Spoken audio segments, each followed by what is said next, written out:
자, 2021 수능 특강 독서 융합 12번 칸트 철학과 비유클리드 기하학입니다. 일단 인문 철학의 융합 지문이겠고 해마다 나오는 뭐 칸트, 헤겔, 뭐 데카르트 이제 졸업할 때까지는 100번 이상은 듣게 될 사람들이겠죠. 일단 지문이 생각보다 굉장히 기네. 일단 단락을 나누자면 1단락, 2단락, 3단락, 4단락, 그 다음에 5단락, 그 다음에 6단락, 전체 또 7단락. 자, 7단락으로 구성이 되어 있고요. 문제도 많이 나와 있어요. 윗글의 내용과 일치하는 것은 자, 유클리드 기하학 어쩌고저쩌고. 자, 비유클리드 기하학. 자, 분명히 대조하는 거겠지. 평행선 공리가 뭐야? 그 다음에 분석 판단 칸트. 뭐 많이 들어보던 사람들이겠고. 자, 다음에 가볼까? 윗글의 분석 판단에 해당하지 않는 것은 자, 분석 판단이 나오면 바로 여길 가볼까? 분석 판단은 아까 전 1번 문제 선택지 4번에서도 나왔었어요. 해당하지 않는 거. 자, 그 다음에 윗글의 내용으로 봤을 때 칸트가 동의하는 것만을 골라보제. 모든 분석 판단은, 모든 후천적 지식은, 모든 선천적 지식은, 그 다음에 어떤 선천적 지식은, 그 다음에 종합 판단, 분석 판단, 어떤 그런 분석 판단이 뭔지, 종합 판단이 뭔지에 대해서 비교 분석하겠지? 내가 어려울 것 같아. 왠지 재밌을 것 같지 않니? 자, 그 다음에 기억과 같은 의문을 품은 사람의 생각으로 가장 적절한 거. 기억이 뭐였었냐면, 아까 3문단에 있었는데, 어떻게 이런 일이 가능할까? 뭐야, 이게? 모르겠어. 자, 그 다음에 5번 문제 가볼까? A를 바탕으로 했었을 때 구면 기하학에 대해 추론한 것으로 적절하지 않은 것은, 자, 구면 기하학이 어디 났었냐면, 왜 안 보이냐? 아, 여기 있구나. 자, 구면 기하학, 지금 마지막 단락에 어떤 위치 파악했고요. 자, 그 다음 6번 문제입니다. 되게 많어. 자, 윗글을 바탕으로 했을 때 보기에 대해 보인 반응으로 적절하지 않은 것은 자, 보니까 뭐 선 ABC가 있네. 선 ABC가 있고 선 A는 선 C 항로는 선 A는 선 B 항로를 이용해 평면인 지도상에 뭐 선 B를 축으로 해서 뭐 어쩌고저쩌고 선 A와 B 그 다음에 선 C를 비교를 하나 봐. 다 뉴욕에서 출발하고 취리 스페인 가고 싶다. 스페인 좋죠. 자, 이제 먼저 이제 지문을 분석해 봐야 되겠죠. 그러면 이제 먼저 인문예술, 뭐 철학, 항상 얘기를 하는 거 개념, 그 다음에 어떤 철학자들의 견해, 주장, 이들의 어떤 그 특징, 그 다음에 뭐 한계점, 그 다음에 뭐 비교 분석하는 거. 한 사람의 견해만 나오진 않을 거야. 그 다음에 통시적 관점에 따라서 예전엔 이랬는데 요즘은 이렇더라. 어떤 변화 과정에 대해서 나오겠죠. 자, 개념을 중시하면서 한번 읽어볼까? 자, 1번. 자, 모든 학문적 지식은 판단의 형식을 취한다. 자, 지식은 판단의 형식을 취하는데 18세기 철학자인 칸트는 모든 판단을 분석 판단과 종합 판단으로 구분한다. 오케이, 이제 슬슬 벌써 시작이 된다. 자, 학문적 지식이라는 것은 판단의 형식을 취한다. 오케이. 근데 칸트는 분석 판단이냐 종합 판단이냐 쪼갰대. 분석 판단이란 주어 개념의 수로 개념을 포함하는 판단이다. 자, 개념하니까 밑줄 쳐놓을게. 모르겠어. 자, 예컨대 누가 그러더라. 내 유행어가 뭐 가령이라고. 생각해봤더니 가령이라는 얘기를 많이 했었던 것 같긴 해. 자, 예컨대 총각은 결혼하지 않은 남자이다라는 분석 판단인데 이게 무슨 말일까? 주어 개념의 총각을 분석하면 이게 주어일 거 아니야. 수러 개념의 결혼하지 않은 남자가 따라 나오기 때문이다. 아, 결혼하지 않은 남자라는 수러를 주어, 즉 총각이라고 하는 게 포함을 하고 있구나. 그래서 분석 판단이라고 하는 거구나. 자, 분석 판단의 참과 거짓을 판별하기 위해서 언어에 대한 이해 이외의 경험이 따로 필요하지는 않다. 이게 무슨 말이야? 총각이라는 개념과 미혼 남자라는 개념을 이해하고 있다면 이 판단에 필연적으로 참여하는 것을 알 수 있기 때문이다. 그러니까 굳이 뭐 총각은 결혼하지 않은 남자다. 이걸 딱 두고선 경험을 해봐야 된다는 거예요. 그러니까 뭐 결혼을 경험하라가 아니라 결국은 이런 용어 알고 결혼하지 않은 남자라는 용어를 알았다면 진짜 이런지 총각은 결혼하지 않은 남자인지 이걸 다 경험하고 알아보고 뭐 조사할 필요는 없다는 얘기야. 자, 그러나 이제 뭐 다른 개념이 나오나? 모든 총각은 키가 크다처럼 주어 개념 안에 수어 개념에 포함되어 있지 않아서 벌써 다른 용어가 나오나 봐. 주어 개념에 부가적인 정보를 덧붙이는 판단은 종합 판단이다. 자, 종합 판단의 반대, 분석 판단. 여기까지 봤었을 때 나는 아직은 시간이 남으니까 조금 분석 판단에 대해서 얘기를 해봐야지. 자, 분석 판단은 뭐였었다? 자, 주어 개념 안에 뭐를 포함하고 있었다? 아까 수로 개념을 포함하고 있었었죠. 자, 그리고 이거는 경험이 필요하다, 안 필요하다. 그쵸? 경험이 필요 없었지. 왜? 용어적인 것만 알고 있으면 무조건적으로 참이면 참이다. 이랬었던 게 분석 판단이었어. 근데 종합 판단은 어떻대? 종합 판단은 어떠냐면, 주어 개념에 어떤 수로 개념에 포함되어 있지 않고 경험이 필수래. 그 다음에 여기서는 뭐였었냐면, 주어 개념에 부가적인 정보를 붙인데, 그래서 키가 크다라는 개념을 반드시 포함하는 것은 아니기 때문에 이 판단의 참과 거짓을 판단하기 위해선 경험적 확인이 필요하대. 그리고 모든 총각 키가 크다는 거짓이긴 하지만 만약 참이라면 세계에 대한 지식을 확장해 두는데 그게 종합 판단이래. 종합 판단 정리해 볼까? 자, 주어 안에 수로를 포함하고 있지 않았어.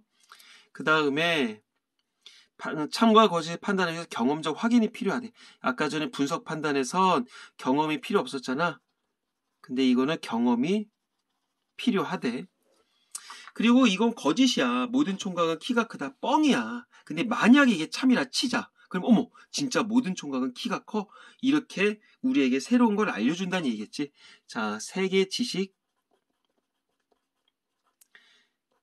지식을 확장해준다. 이게 어떤 종합 판단의 특징이더라. 자, 요거 차이점 나왔어.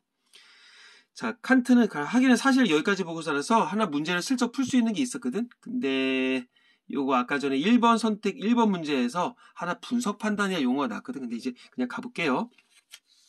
칸트는 이어서 선천적 지식과 후천적 지식을 구분한대. 이 사람 왜 이렇게 사람을 귀찮게 하냐? 선천적 지식과 후천적 지식 구분은 분석 판단하고 종합 판단 구분과 달리 명제 자체가 아니라 명제에 관한 지식과 관련된다. 그러면 결국 거꾸로 얘기하면 분석 판단과 종합 판단은 뭐에 따른 구분이야? 명제 자체에 따른 명제에 따른 구분이었겠지? 근데 선천적과 후천적은 명제에 따른 게 아니래. 그러면 일단 적어놔야지. 또 분명히 나올 거란 말이야. 선천적 지식. 그 다음에 여기다가 적어놓을까? 후천적 지식. 이거는 뭐에 따른 구분이다? 그치? 이건 명제에 관한 지식. 명제에 관한 지식과 뭐 관련된다. 선천적 지식은 경험과 무관하게 할 수 있는 지식. 개념 나왔네. 무슨 말이야? 자, 선천적인 건 경험이 필요가 없대. 알고 있나 봐. 그러면 모든 분석 판단은 선천적으로 알 수 있다. 모든 분석 판단은 선천적으로 알 수 있다? 경험이 필요 없댔어. 왜? 이거는 용어만 알면 된댔잖아. 그러니까 모든 분석 판단은 선천적이다. 이렇게 할 수 있나 봐. 분석 판단에 포함된 용어들의 의미만 알면, 아까 전에 여기 있었던 거 뭐야? 총각, 뭐 결혼 안 한 남자, 그딴 거였었잖아. 이 의미만 알면 된다. 이와 달리 모든 까마귀는 검다는 후천적으로만, 즉 사람들이 까마귀를 경험한 다음에 알 수 있다. 오케이. 감각 경험을 통해 까마귀가 사례별로 입증되어야만 된다. 이게 어느 하나의 조건인가 보지? 근데 우리는 이 세상의 모든 까마귀를 경험할 수 없고 설령 가능하다고 하더라도 앞으로 태어날 까마귀는 경험할 수 없기에 모든 까마귀는 검다 같은 후천적 지식으로는 결코 보편적이고 필연적인 지식을 얻을 수 없다. 경험에 의존하지 않는 선천적 지식이 보편성과 필연성을 지시는 지식이다. 자, 그럼 여기까지 한번 해봤을 때 선천적 지식은 경험이 필요 없다 그랬었지. 그리고 지금 여기까지 보면 보편성과 필연성을 지는데 이거는 보편성과 필연성을 지닌데 그러면 거꾸로 얘기하면 후천적 지식은 뭐였었던 거야? 후천적 지식은 경험이 필요한 거겠지. 경험이 필요한 거라고 볼 수 있겠고 그 다음에 보편적이고 필연적 지식이라고 볼 수 있다 없다? 없다.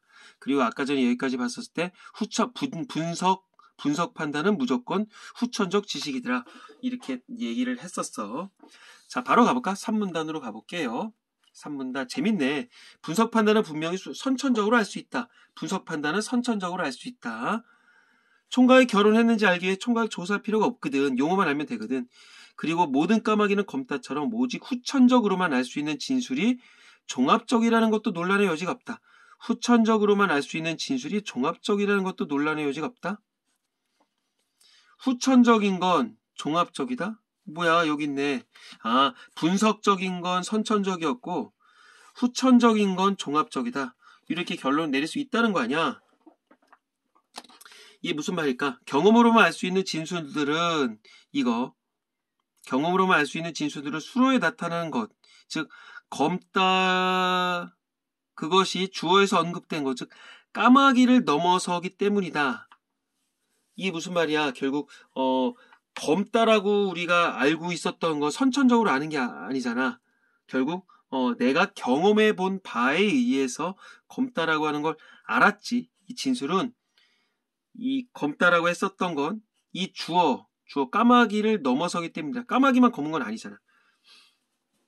그러나 칸트는 세 번째 범주, 즉 종합적이면서도 동시에 선천적으로 알 수 있는 진술들이 있다고 주장했다. 이게 무슨 말이냐면 분석적인 건 선천적이었고 후천적인 건 종합적이었단 말이야. 근데 칸트는 이 세 번째 범주로 종합적인데 선천적인 것도 있다고 생각을 했대. 어떤 진술이 경험과 무관하게 옳은 것임에도 경험과 무관하대. 경험이 필요가 없대.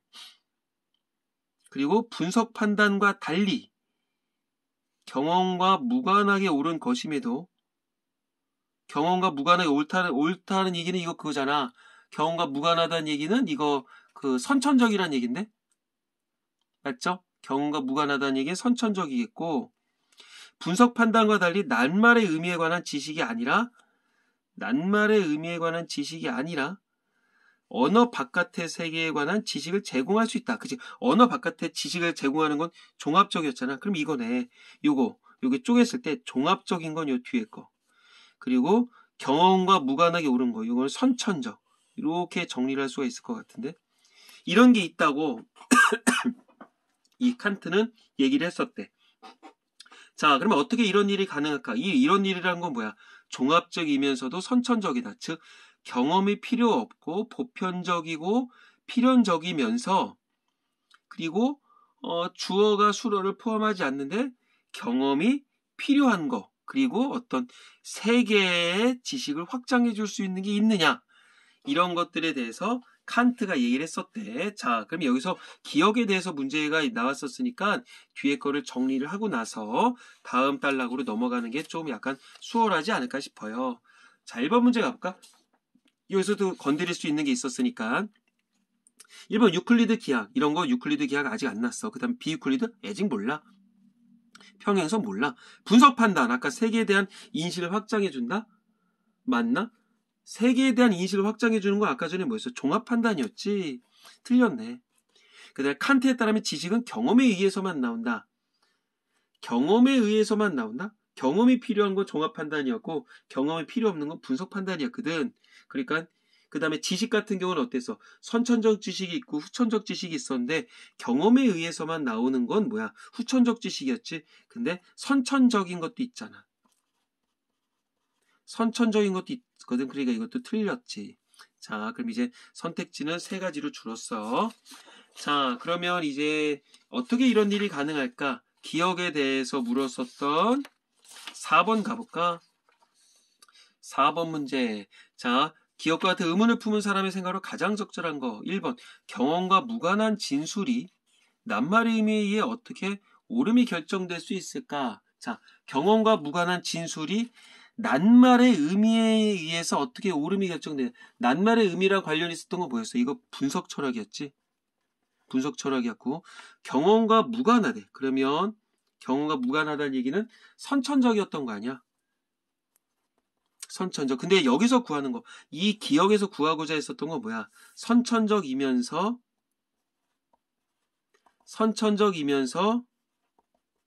종합 판단이었지.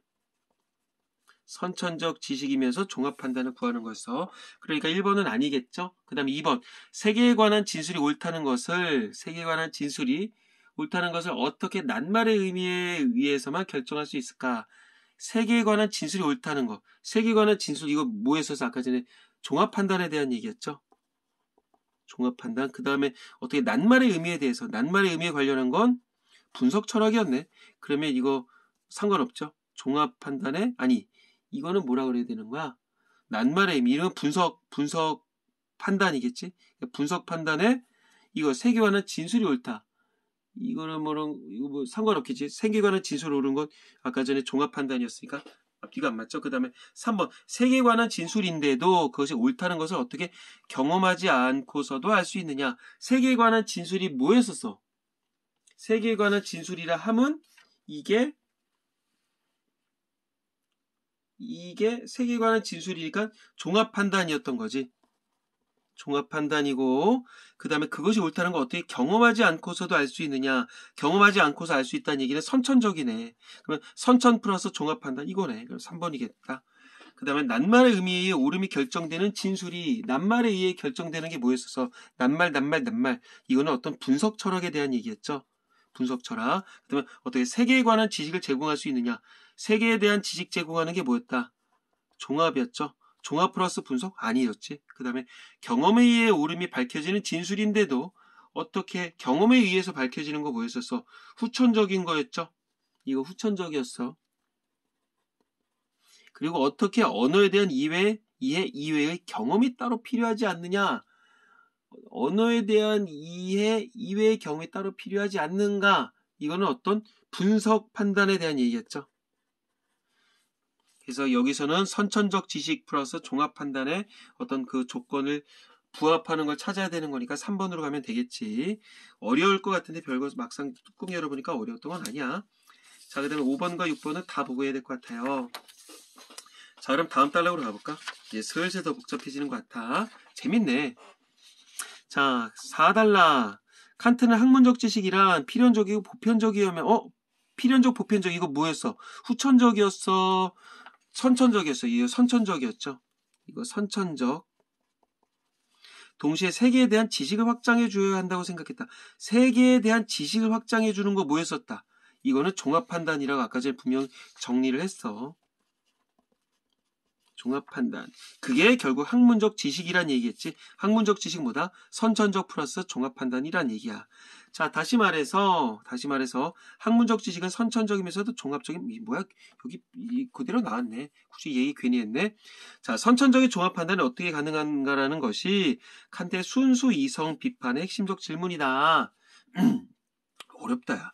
칸트는 유클리드 기하의 모든 공리와 정리가 선천적 종합 판단이라고 보았다.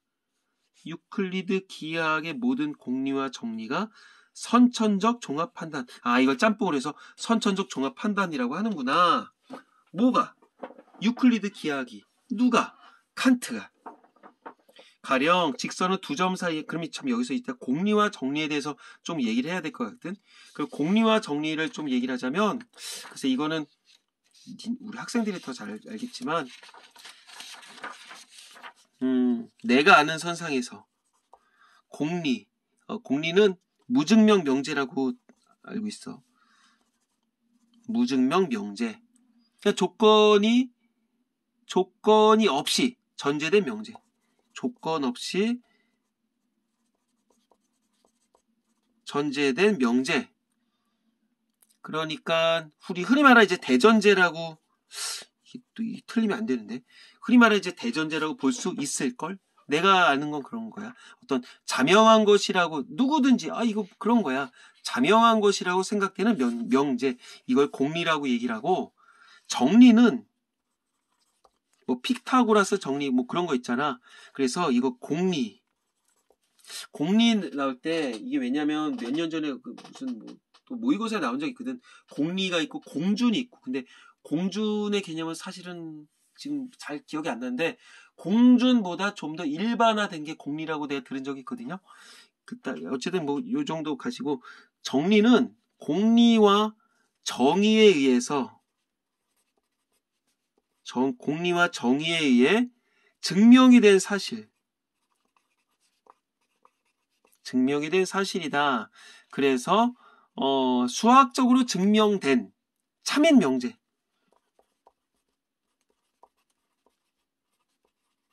수학적으로 증명된 참인 명제를 우리가 정리라고 하죠. 이걸 학생들이 더 잘 알 거야. 어쨌든 이 중요한 건 이 칸트의 순수 이성 비판에서 유클리드 기하학은 이른바 선천적 종합 판단이다. 이렇게 정리를 때렸대. 가령 친절하게 예시해주네. 직선은 두 점 사이의 가장 짧은 거리다라는 명제는 확실히 종합적이다. 종합적이란 건 뭐야? 종합적이란 얘기는 결국 어떤 경험을 필요하다는 얘기겠지? 그쵸? 경험을 필요하다는 얘기야. 즉, 이건 무슨 말이냐면 종합적이다라는 얘기는 경험이 필요하다는 얘기고 주어가 수어를 포함하지 않는다는 얘기지. 이 직선이란 개념 자체가 두 점 사이 가장 짧은 거리다 라고 이렇게 딱 잘라서 얘기를 할 수가 없다는 얘기겠지. 왜냐하면 고듬이라는 개념은 양에 관한 것을 포함하지 않고 다만 성질에 관한 것을 포함하고 있으므로 고듬이라는 개념으로부터 가장 짧은 거리라는 개념이 도출될 수 없기 때문이다. 뭐 복잡한 얘기야. 결국 이거야. 결국 이 직선이라고 하는 거, 이거 직선이 고듬이잖아. 그리고 고듬이라고 하는 거는 그 어떤 양에 관한 것은 포함을 하지 않는데, 그리고 성질에 관한 것만 포함하고 있기 때문에 이 고듬이라는 고듬, 즉 이 고듬이 직선이잖아.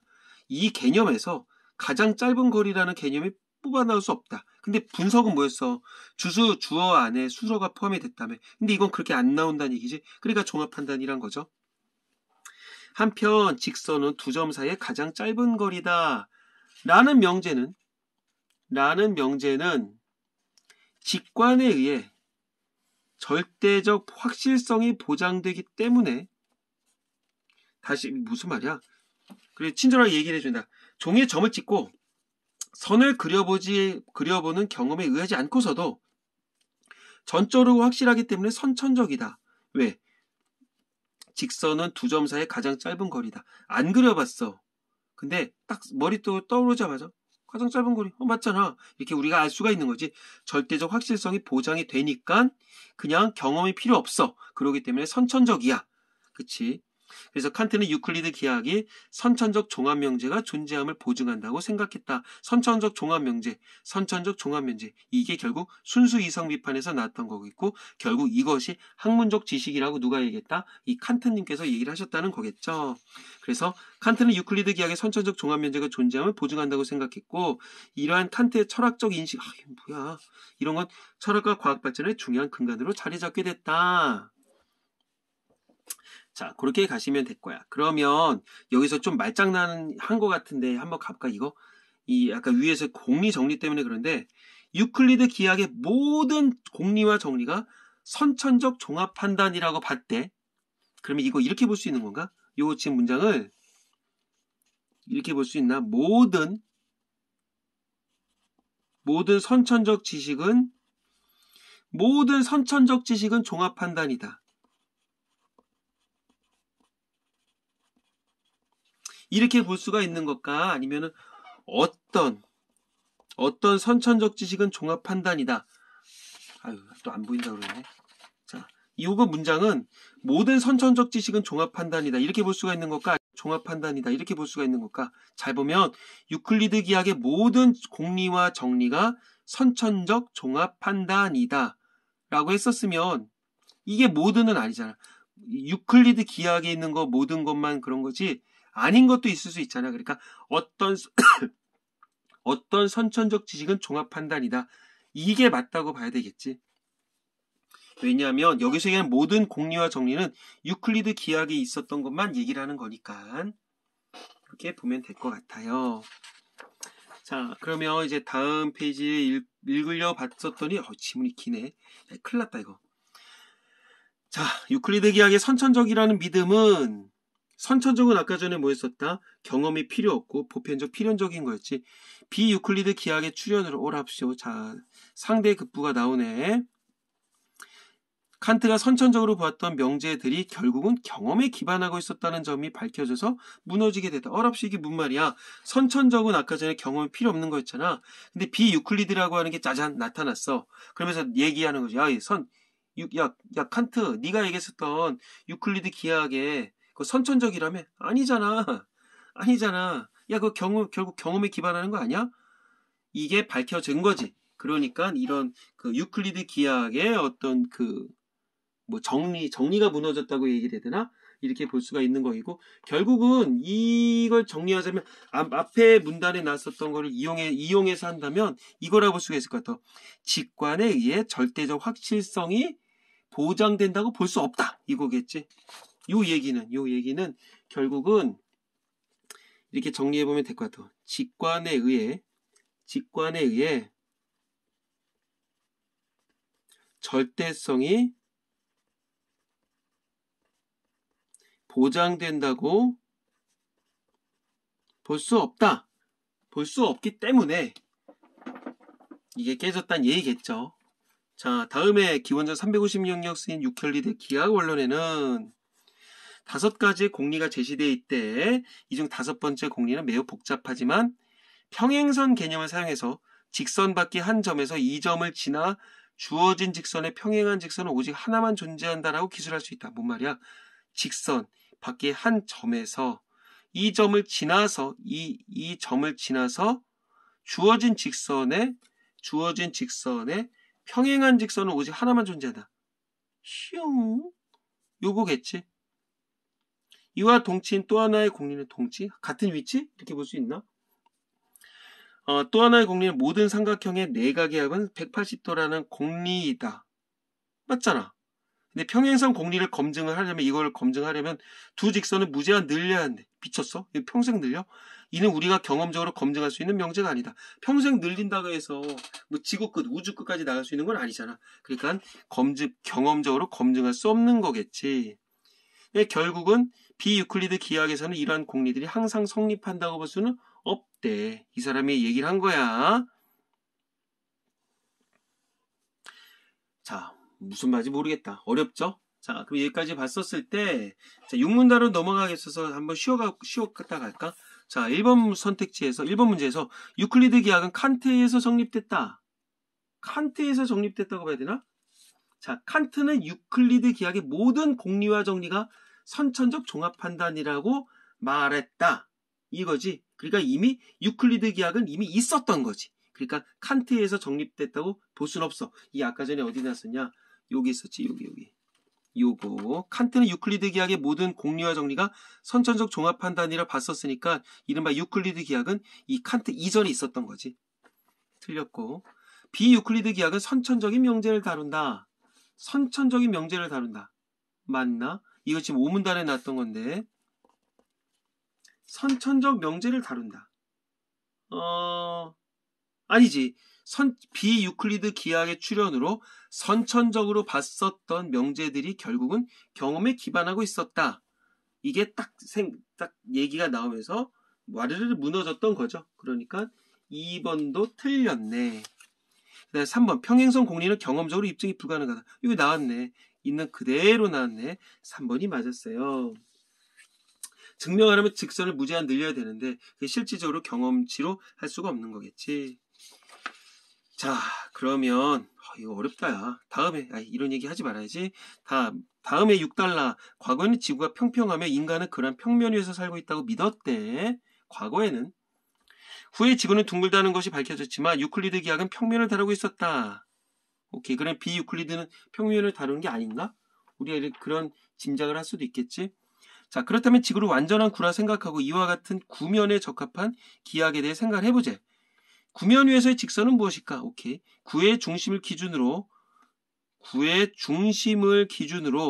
구의 면 위에 만들 수 있는 가장 큰 원인 대원을 그렸을 때 두 점 간의 최단 거리는 대원의 일부가 되고 이러한 대원의 일부를 구면의 측지선이라고 한대.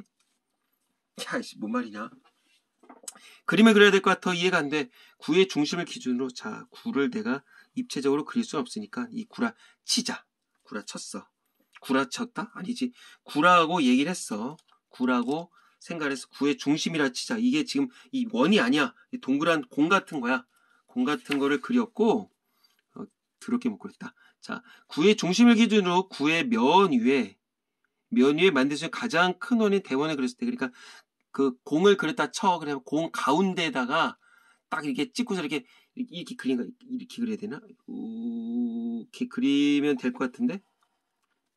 있잖아. 이렇게 공이 있어. 이렇게 공이 있어.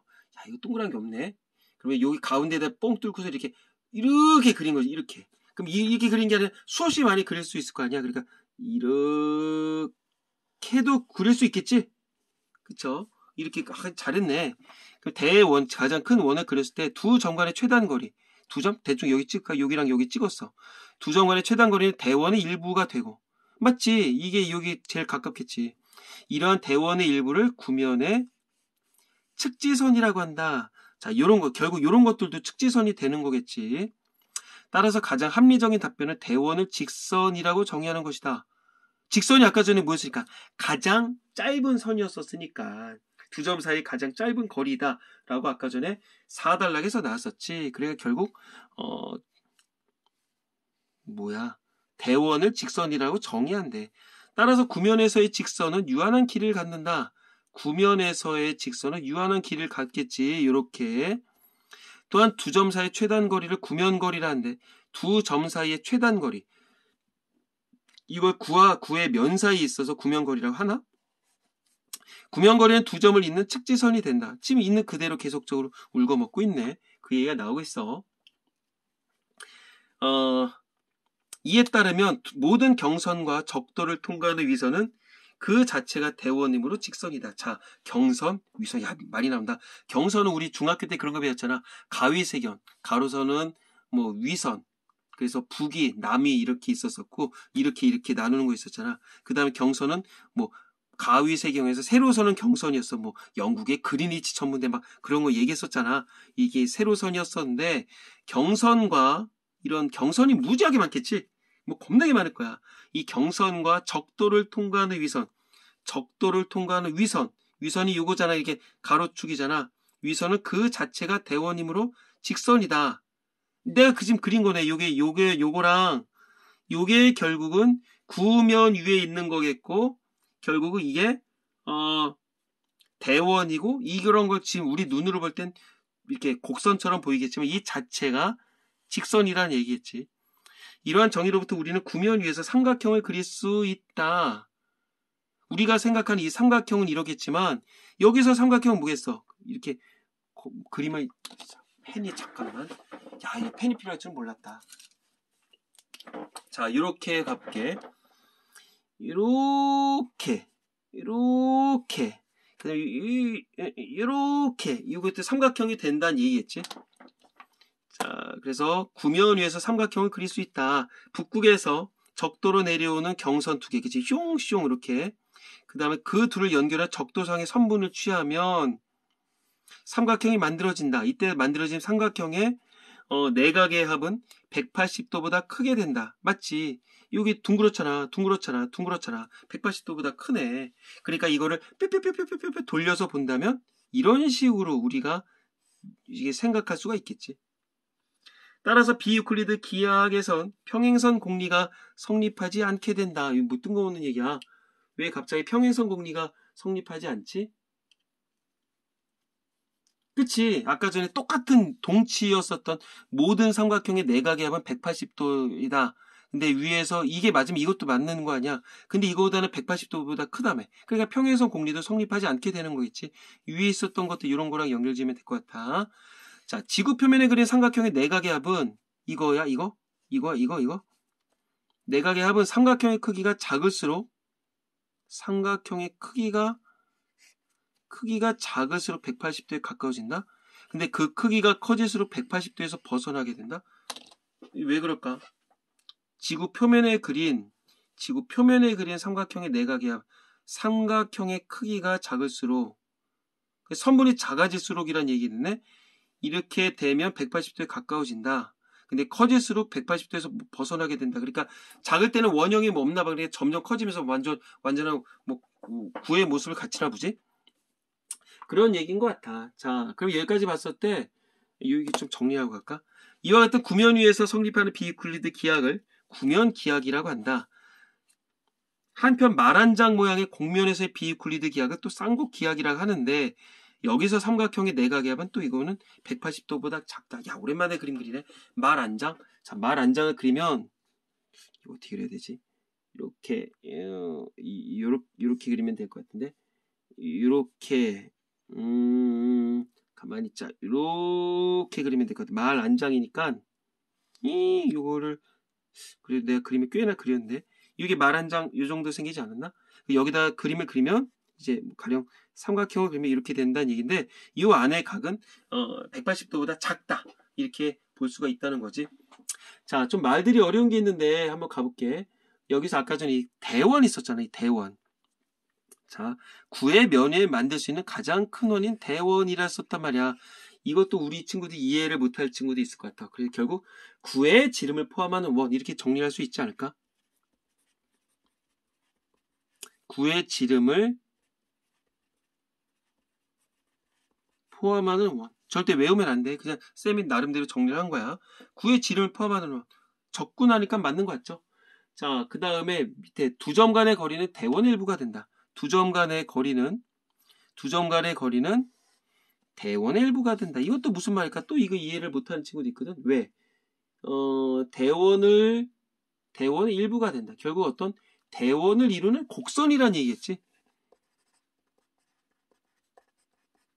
대원을 이루는 그치 곡선이다. 이렇게 볼 수가 있겠죠. 그 다음에 이런 것도 의문을 항상 요기하고 나면 이거 물어보더라고. 아까 전에 요거 북극에서 적도로 내려온 경선 두 개와 그들을 연결하는 적도상의 선분을 취하면 삼각형이 만들어진다. 왜? 구면에서의 삼각형이기 때문인 거겠지. 왜 그렇다고? 구면 위에 있으니까. 위에는 삼각형이기 때문에 이런 논리가 성립된다고 볼 수가 있겠죠.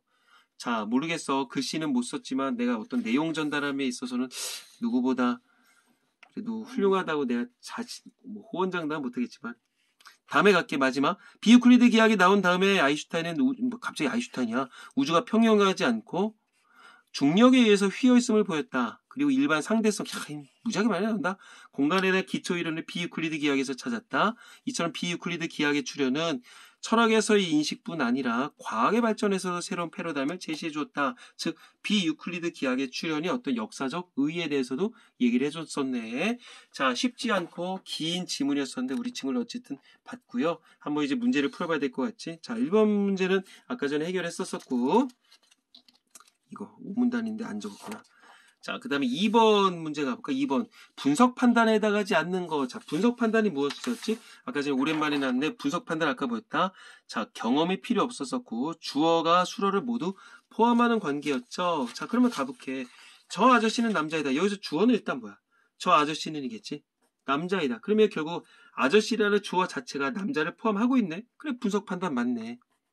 그 다음에 모든 처녀는 여자이다. 자, 모든 처녀는이 주어겠죠. 근데 여자다. 그쵸? 처녀의 여자라고 하는 거 포함하고 있잖아. 그러니까 분석 철학 맞네. 분석 판단 맞네. 자, 그 다음에 3번. 카페의 냉커피는 차다. 어? 뭐야? 이 냉커피라고 하는 그 개념 자체가 차다라고 하는 수로를 포함하고 있죠. 왜? 이 찰랭짜잖아. 그럼 이것도 분석 맞네. 그 다음 태양의 모양은 둥글다. 태양의 모양은 둥글다? 이거는 어떻게 설명해야 되나? 태양을 모양이 둥글 걸 여기서 주어는 모양이거든. 모양이 둥글지 내가 어떻게 알아? 경험해봐야지. 모르잖아. 이거는 분석 판단이 아니네. 그 다음에 삼각형에는 각이 있다. 삼각형 알 수 있죠. 어떤 이 삼각형이라는 주어 자체가 각이 있다라고 하는 거 이미 포함을 하고 있죠. 삼각. 그러니까 이것도 분석 판단 맞네. 그러면 답은 4번. 어렵지 않네. 자, 그 다음에 이제 3번 문제 가볼게. 윗글의 내용으로 비춰볼 때 보기 전 칸트가 동의하는 거. 모든 분석 판단은 선천적 지식이다.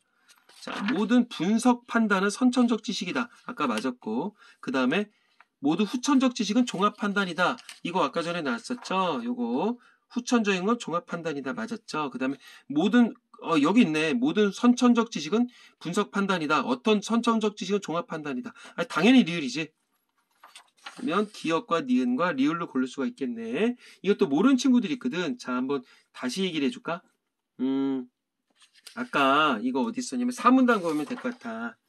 그 선천적 종합 판단이 유클리드 기하의 모든 공리와 정리가 선천적 종합 판단이라고 했었었다. 보았다. 이랬었잖아. 그럼 이게 결국 어떤 이 칸트의 입장에서는 모든 선천적 지식은 종합 판단이다. 동의를 했다는 얘기 아니야. 안 했다는 얘기겠지. 그러면 어떤 선천적 지식은 종합 판단이다. 여기까지는 동의했다고 볼 수가 있는 거겠지. 그러니까 리을 맞겠고요. 자, 그 다음에 4번 문제 가볼까? 자, 지금 우리가 지문을 보면서 왔다 갔다 해야 되기 때문에 종이를 정리해두고, 자, 4번 아까 전에 했었었지. 5번 가볼게. A를 바탕으로 구면 기하학에 대해 추론한 내용으로 적절하지 않은 것은, 자, 구면 기하학 아까 몇 문단에 나왔다. 구면 기하학은 여기 6문단에 나왔거든요. 자, 그것에 대해서 우리가 이제 풀이를 하나 봐. 모든 서로 다른 두 직선은 두 점에서 만난다. 모든 서로 다른 두 직선은 두 점에서 만난다. 맞죠? 이거는 구면 위에서 두 점 있는 직선은 대원이다. 결국 서로 다른 두 직선, 즉 대원은 두 점에서 만난다. 이거는 지금 빼박 나와 있었고, 그 다음에 완전한 구에서 두 직선의 길이는 유한하면 항상 같다. 항상 같다. 크기는 항상 같다. 구면 기하에서 두 직선은 대원이다. 그리고 완전한 구가 된다면 길이는 유한하다. 그 다음에 크기는 항상 같다. 맞는 얘기겠지. 그 다음에 정삼각형의 변의 길이가 길수록 대각의 크기합은 커진다. 자, 변의 길이가 길다는 얘기는 실질적으로 나온 적 없거든. 근데 이거 있었잖아. 삼각형의 크기가 작을수록 180도, 이거 뭐야? 커질수록 180도에서 벗어난댔거든. 그러면 삼각형의 크기가 커진다는 얘기는 변의 길이가 길어진다고도 볼 수가 있는 거겠지. 맞네. 그 다음에 4번 두 점 사이의 구면 거리는 긴 것과 짧은 것 두 개가 존재한다. 두 면 사이의 구면 거리가 아까 전에 뭐였어? 두 점 사이의 최단 거리를 구면 거리라고 했었는데 이게 두 개 존재한다? 애시당초 말이 안 되죠. 뭐야 이런 거. 자, 다음에 평면을 다루는 기하학에서의 곡선은 구면 기하학에서 직선이 될 수 있다. 그치? 평면에서의 직선이 아까 구면에서는 곡선이 될 수 있었지? 결국은 이건 거꾸로 얘기하잖아. 평면을 다루는 기하학에서의 곡선? 이거 하면 되겠네. 이거는 구면 기하학에서는 직선이 될 수 있잖아. 이거 아까 전에 뭐였어? 무슨 측지선? 이런 거 얘기했었지? 이건 평면을 내가 그린 거야. 맨 땅에다 딱 동그라미 그렸어. 이건 구면 기하학으로 본다면 원 구처럼 올린다면 이거는 하나의 직선이 될 수 있는 거겠지. 4번 틀렸고요. 자, 마지막 문제. 자, 6번. 평면은 지도 위에 북반구에 위치한 위도가 다른 도시인 뉴욕 취리 항공 경로를 나타냈대. 왼쪽의 뉴욕에서 오른쪽의 유럽 취리까지 측지선을 그리면 선 A가 된다. 자, 측지선 뭐였어서 아까 전에 6문단에 나왔었는데 구면 위에서의 직선, 면 위에 가장 만들 수 있는 큰 원이 대원이었고 두 점 간의 최단 거리가 대원의 일부가 된다. 이 대원의 일부를 구면 측지선이라고 했잖아. 자, 요게 측지선이래. 측지선.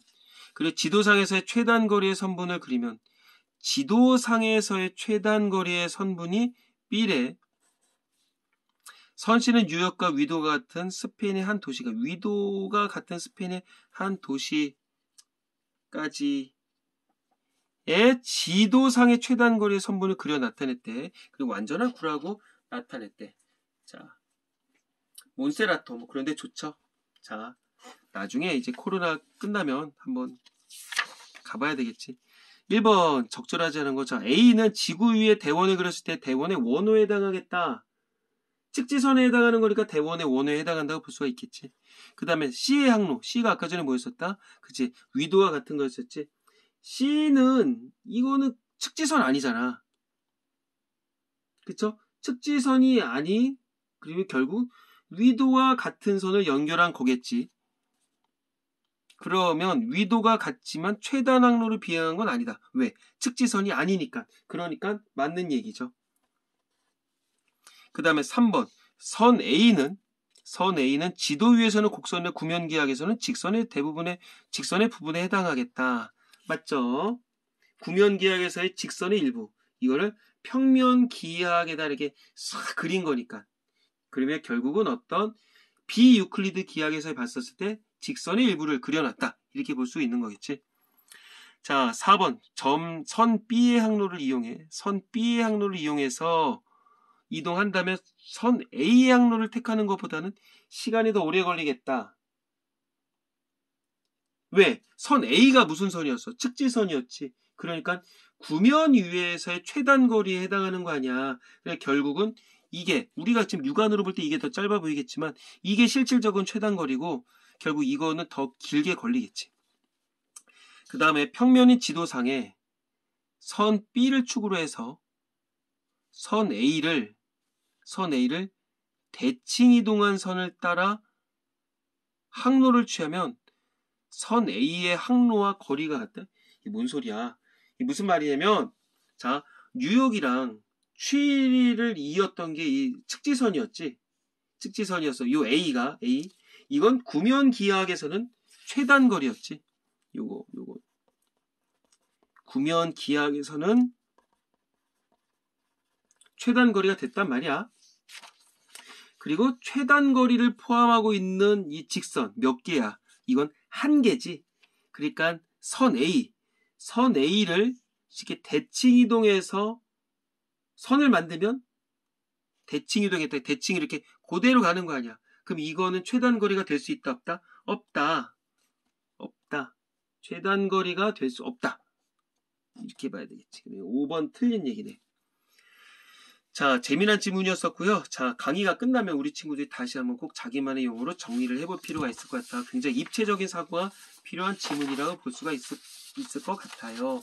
자, 그날의 학습은 꼭 그날 정리하는 습관을 가져볼게요. 자, 그리고 나중에 이제 시험이 가까워질 때 뭐 그렇게 썩 훌륭한 목소리, 훌륭한 글씨는 아니더라도 내용 면에서는 누구보다 충실하다고 볼 수 있으니까 좀 속도를 빨리 해서 우리 친구들이 좀 받아들여 줬으면 좋겠어. 자, 한 등급 더 올라가는 학생들 위함이다. 자, 이만